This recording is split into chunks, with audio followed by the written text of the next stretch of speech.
Good morning, good afternoon, good evening, depending from where you're watching us from. This is the SideTalk. This is the show that talks about the church and the society at large. We've been having a conversation here that we are furthering every day, and this is the journey before and after marriage. It's a conversation that we've taken at least now. This is the 6th episode doing this, and definitely it's a conversation that is worthwhile a sitting. My name is Julius, and in studio I'm not alone. I'm with my not so expert in this field that we sit, we have a conversation, and we talk about it just the way we understand it better. Karibu Pasi. Thank you, Julius. I'm glad to be back on the same talk, especially on the journey to marriage. Yes. And I want to welcome all the viewers wherever you are watching us from. We say we are not experts, but we have something to talk about, of which in it we learn, and we also pass the same information to the people who are following us. Otherwise, welcome everyone. Let's continue from where we left last time. Definitely. Thank you, Pastor. Kindly remember that we are live across all our social media platforms.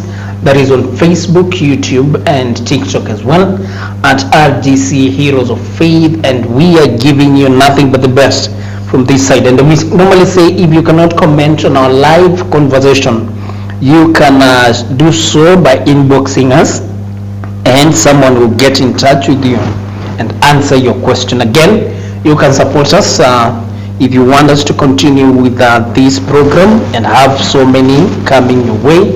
On our 4230096 is our pay bill number, and you can support us so that we can have as many conversations as possible through the production team that we are having right here. Again, 4230096 is our pay bill number. You can support us, and we see where we are taking this conversation. Basi, last time tumesema the society is saying huku nje churchmen are not romantic. Na tukasema tutakuja kuanzia hapo. Is it a notion, or is it something that is being fabricated just about the churchmen, and also, or is it a true thing? Well, to me, I would say it can be both. It's a truth, or it's just a notion that is with the people from outside, depending on how one wants to manifest, to show their romance, that romantic mood. You know, with the church young men, they observe what we call moral discipline as well as spiritual discipline. Yes. And where there is discipline, there are some limits. Yes. Because at times going to the extremes, it may mess up everything, and at the end, the good that people are expecting to enjoy in the rest of their life, they start quarreling and mourning about it. I would say that why in the church the young men seems to be not all that romantic, it is because also they base on what they are doing to the glory of God. And sometimes because of their desire to do things in the right of God, they set their limits. And if to the world they may look at it and confess and say, surely these people, they are very dull, damp, not enjoying as per the other people. But in the real sense, they are, the essence of being romantic, it is all about quenching a thirst for love from within. And there are ways that people get their satisfaction in matters of love. There are some smiling, spending time with you, and walking together, having time to share. It is so romantic and they feel a satisfaction in them. Others, they dance, they jump, they walk around, and still they feel it was romantic. Exchange of gifts, words that we exchange in our talking. And you see, when we are talking of all these things, especially to the church young men, they cannot go beyond, where they will feel guilty of the kind of vulgar language they use. And I have said the reason it can also be boring to the people outside the church. Vulgar language dominates their romantic conversations. They go to the extreme. They describe each other. They touch on anything. It is quite embarrassing if there is somebody watching. And you see, the act of being vulgar in a conversation, sometimes sharing some queer things, oversharing, it may bring in some shyness, and also it can resort to a people maybe going to the extreme. Remember, in every romance before marriage, we are saying we will become officially married as per our set time. But before that time, there is that dating and courtship. At time also we show romance, our love in many other ways. True. Beside going to the bed, there is a way you can be romantic until you go to the bed, and you know from that bed there is one, even if there is no pregnancy to the girl, yes, there is a deep sense of guilt and suspicion and mistrust that starts to crop in their relationship. Somebody feel, I am not safe in the hands of this man. I'm not safe in being alone with this young lady. And you know, when somebody starts to feel such a thing, it means there can be a future problem that will come when we are too loose to each other. Because the moment we live together, what we were doing before, it may arouse suspicion. When I am going in a distant place, separating for some times, my worry is that could there be another man who will come to replace me and show this young man the same love. When there are such acts of conversations and gestures, you tend to develop a lot of suspicion. And that's where you find when people are settled in marriage, they are still suspicious of what is not there, because they have a fresh memory of what had happened when they were in their dating stage. So I usually advise, let's agree on how we are going to be romantic before and after, because it is at different levels. Yeah, people even agree. There are areas do not touch me. There are areas labeled in me, do not touch. And there are areas labeled touch. Okay. So the discipline is we set all the boundaries of our how we are going to be romantic. And by so doing, we all enjoy it. Because we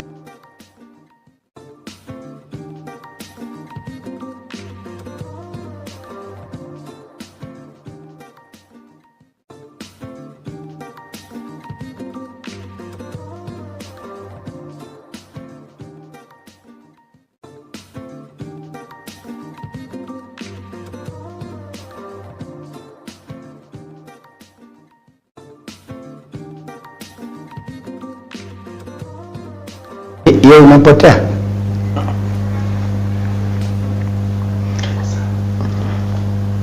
So it depends with how someone is trying to define romance. Yes, according to the both of you. We are not to be supposed to be so shy. At times we open up what makes you to be in your jovial mood. Yes. What you can I do?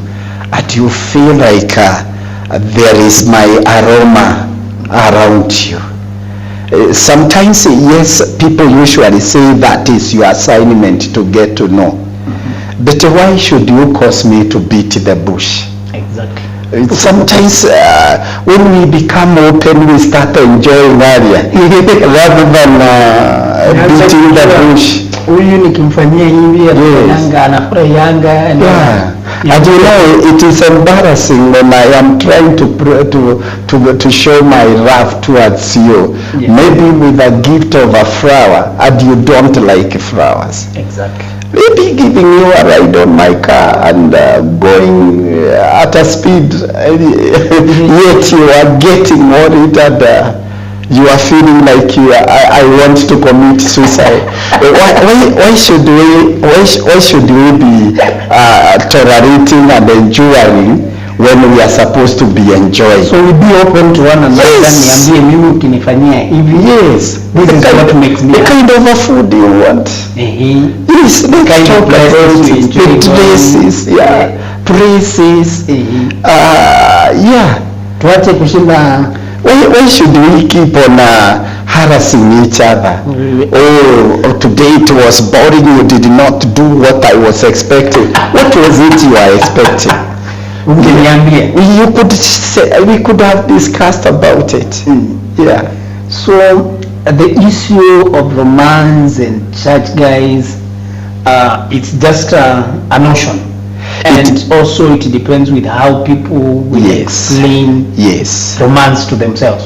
Yes, if you don't want to base it on your faith, you want to go by the feelings that you have and know nothing to set as a limit, that you will find it boring, especially to a person who is also regarding and approaching it from a faith perspective.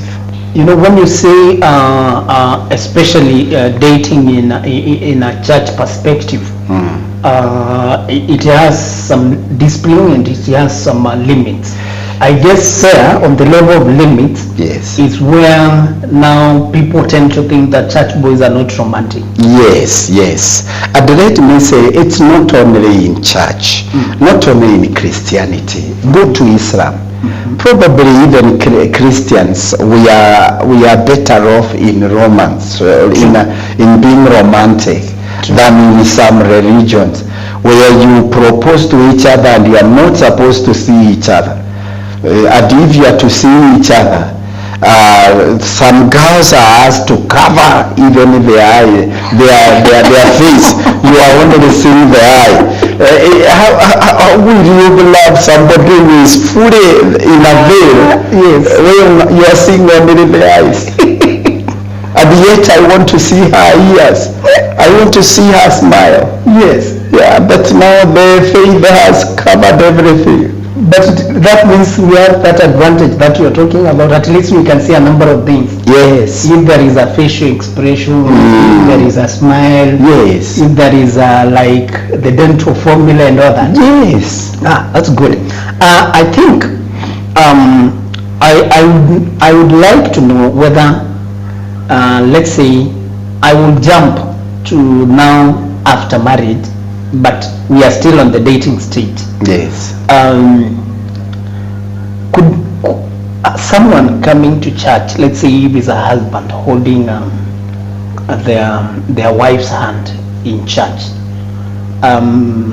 is it something you could advocate, just probably to show people that I love my wife, I love my husband, something like that? Is it something you could advocate for? Well, I will say, when now we are one. The Bible says, my body belongs to my wife, and now the wife, her body belongs to the man. And it is also the Bible that says the business of each other is to please each other. So when you are coming, holding each other, hugging each other in the public, it is not just to show the people you love each other, but it is now your new lifestyle. You be wrong now after. Okay. Yes, but before there is a problem. Yes. Why it has to be some limits before we have settled in marriage. Do you know anything can happen and we call it a quit? And now you had put it in the public domain, what you are doing. Do you think if, let's say a girl, it's known by everybody is engaged to so and so, and when they do a part for because of their own reason, there won't be any young man around to propose to the same girl. They'll say, this can be a green snake in a green grass. Why did they leave each other? That's why we usually say put some limits. Because you don't know. It is not 100% sure that we are coming to live together. Why should you start going out with this person and spending the night in this young man's house? And you know, in our mind we'll imagine what you are doing, and then it backfires. Do you think it will still socially it is wrong, morally wrong, because it will betray both your character, even the young man. If you are the young man who proposes to one girl today, and because you have seen another slay queen, you tend to drop that girl and now start pursuing the other girls. Don't you see, they will sit in their quarter and you will be the agenda on the table. True. And they will discuss and agree, I cannot be married by such a man because he is picking and dropping. Even they fear in marriage you will be picked and then dropped in that marriage. True. So this is why we are saying we need to set some moral boundaries and also spiritual boundaries, because it will shield you if things does not go as per your expectation. Wow. Yes. I think that's a good point, because that thing is so bad, and especially both of you are attending the same service, Yeah. or the same church. Yes. Getting someone to that level whereby if not all the church members, at least 50% of the church members know Yes. that you're going out with so and so. Yes. All of a sudden now it becomes a different story. Yeah. Since you've talked about it, how can you handle such a situation? You see, when you have set your boundaries, and probably people know, but people are recommending and saying you are demonstrating maturity in that courtship. If something does not work out well, there must be someone who has made it to be that way. And whoever has failed each other will get exposed. And that one who has worked that failure will be blamed by all people. So that person is the person who will bear the blood. He will be branded. He is not a trustworthy person. He does not keep promise or keep on changing like a chameleon. You hear so many languages. Yes. But when it is both of you, then everyone will dismiss you as mere jokers. They will keep a distance, a social and spiritual distance from you. But when you are demonstrating all your maturity and you are working together, There are good reasons that makes people also to leave each other. Yes. It can be really after being in our courtship or dating each other, we have felt like we were not made for each other. When you see what the qualities that you're looking for. Yes, and again, you look at the values and everything, you can reach a point and say, oh, let's put a pause. And when people comes in to inquire, oh, you are there, you are romantic, we are seeing you to work together, we knew there is something coming up, you will be able to tell them, surely we realized that we were wrong. So we are trusting God for another relationship, and everybody will be okay. Okay. Because that was not a marriage. True. Better a broken engagement And than a broken marriage. I quite agree with you. I am trying to see on such a scenario, who should be blamed? Is it the boy, or is it the girl, or is it that both parties will take responsibilities of the extent they had shared? Yes, I think that both shall take the responsibility. And taking the responsibility, no one is blaming the other. Yes. Each one is saying, this is my shortcomings. I am the one. I was not keen on this. I was not keen on this. But it's not a place of shifting blames. Yes. Go and ask her. Go and ask him. No. It reaches to such a point. I would like to tell you, like, we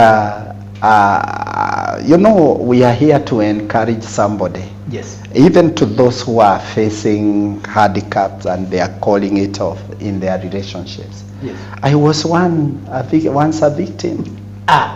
Yes, I had engaged a girl. All that. Hii ni kubwa. Yes. Hii ni kubwa. Yes. I need you to hold that one. Yeah. That one is what we'll start with on our next one. You had engaged someone else Yes. before the person mwenye uko naye sasa. Yes. Hii ni mbaya. Mambo imeanza kuchemka huko. Yeah. Ladies and gentlemen, it's totally becoming a different one. The way I thought and the direction it is taking, definitely it's taking a different direction. And as Pasi has said, he had engaged a different person and he married a different person. That is where we are picking it on our next episode.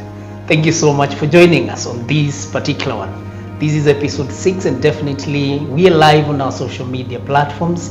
That is Facebook, Instagram, YouTube, and TikTok at RGC Heroes of Faith. And on behalf of the team that makes this possible, that is our producer behind the scene and our camera people, want to say thank you. Until the next one, it's a goodbye.